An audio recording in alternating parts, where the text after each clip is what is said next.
दोस्तों, स्वागत है आपका एक बार फिर से मेरे YouTube चैनल इंडस्टेक इंडिया पर। तो फ्रेंड्स, आज के वीडियो में हम देखने वाले हैं ऑरेंज पील डिफेक्ट्स के बारे में और इसके ट्रबल शूटिंग के बारे में। तो चलिए वीडियो को शुरू करते हैं।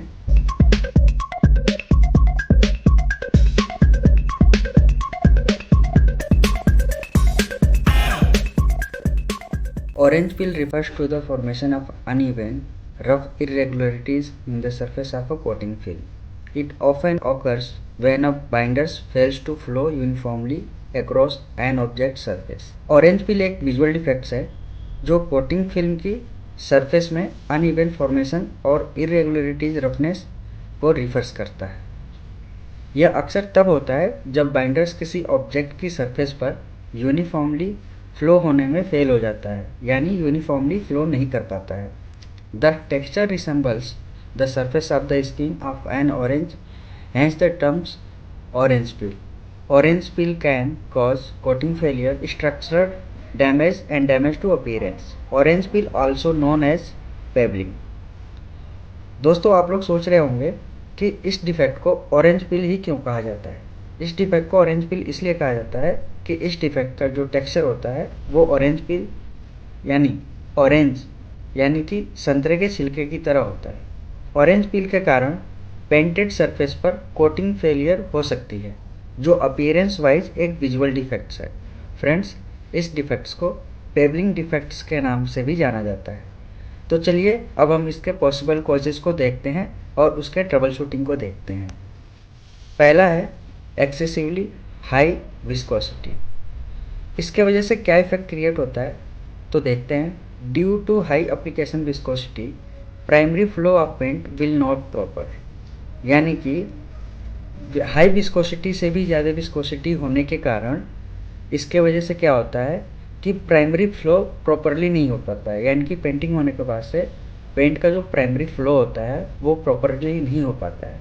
तो इसके लिए क्या करना होगा, प्रिवेंशन होगा, maintain application viscosity and as per supplier recommendation, यानी कि सप्लायर रिकमेंडेशन के अकॉर्डिंग एप्लीकेशन विस्कोसिटी को मेंटेन करना होगा। चलिए अब हम नेक्स्ट देखते हैं। नेक्स्ट कॉजेज है हमारा अप्लाइंग एक्सेस पेंट, यानी कि पेंट ज़्यादा अप्लाई होने के कारण क्या इफेक्ट क्रिएट होगा, एक्सेस डीएफटी, यानी कि डीएफटी ज़्यादा आएगी। तो जब ज़्यादा डीएफटी आएगी, इसके लिए प्रिवेंशन क्या होगा, ensure paint applied is consistent in solid content and viscosity also. यानी कि ये इंश्योर करना होगा कि जो पेंट है, जो रॉ पेंट है, उसकी जो सॉलिड कंटेंट है, यानी कि उसके जो एनवीएम है वो कंसिस्टेंट होना चाहिए और उसकी विस्कोसिटी भी कंसिस्टेंट होनी चाहिए। अब इसके नेक्स्ट टॉपिक को देखते हैं। नेक्स्ट कॉज है हमारा इनसफिशिएंट फ्लैश टाइम। इसका इफेक्ट क्रिएट क्या होगा, solvent evaporation rate and primary and secondary flow of coating. यानी कि जो इनसफिशिएंट फ्लैश टाइम अगर मिलेगा तो इससे क्या होगा कि सॉल्वेंट का इवेपोरेशन रेट है और या फिर प्राइमरी और सेकेंडरी फ्लो है कोटिंग का, उसमें क्या होगा, उसमें चेंजेस आएंगे। तो इसके वजह से क्या होगा, हमारा ऑरेंज पील क्रिएट होगा। तो इसके प्रिवेंशन के लिए क्या होगा, एडजस्ट लाइन स्पीड और फ्लैश टनल टेम्परेचर, यानी कि flash off zone, to assure proper flash off before going in next coating और एंटरिंग इन बेकिंग ओवन। यानी कि या तो हम इसके लिए लाइन स्पीड को हमें क्या करना होगा, एडजस्ट करना होगा, या फिर हमें फ्लैश टनल टेम्परेचर या फिर एफओजेड, जिसको हम एफओजेड बोलते हैं, फ्लैश ऑफ जोन, तो उसके टेम्परेचर को हमें मेंटेन करना होगा।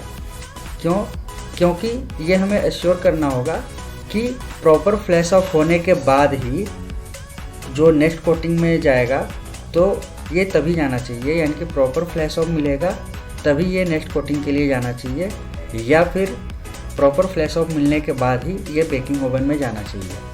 हमारा नेक्स्ट कॉज है सबस्ट्रेट टू वार्म और कोल्ड, यानी कि जो सबस्ट्रेट है, जिस सरफेस पे पेंटिंग होना है, उसका टेम्परेचर यानी कि बहुत ज़्यादा है या फिर डाउन है। तो इससे इफेक्ट क्या क्रिएट होगा, evaporation rate of solvent too fast और स्लो, यानी कि इवेपोरेशन जो होगा सॉल्वेंट का या तो बहुत तेज़ी से होगा या फिर बहुत ही स्लो होगा। तो इसके वजह से ये जो ऑरेंज पील है वो डिफेक्ट क्रिएट होगा। तो इसके प्रिवेंशन के लिए क्या करना होगा, एडजस्ट एम्बिएंट और substrate temperature to control solvent to evaporation rate. यानी कि हमें सबस्ट्रेट के टेम्परेचर को सॉल्वेंट के इवेपोरेशन रेट को कंट्रोल करने के लिए हमें एडजस्ट करना होगा एम्बिएंट पे। अब हमारा नेक्स्ट कॉज है इनकरेक्ट स्प्रे गन प्रेशर। इसका इफेक्ट होगा अनइवन कोटिंग एप्लीकेशन, जिसके वजह से ऑरेंज पिल क्रिएट होगा।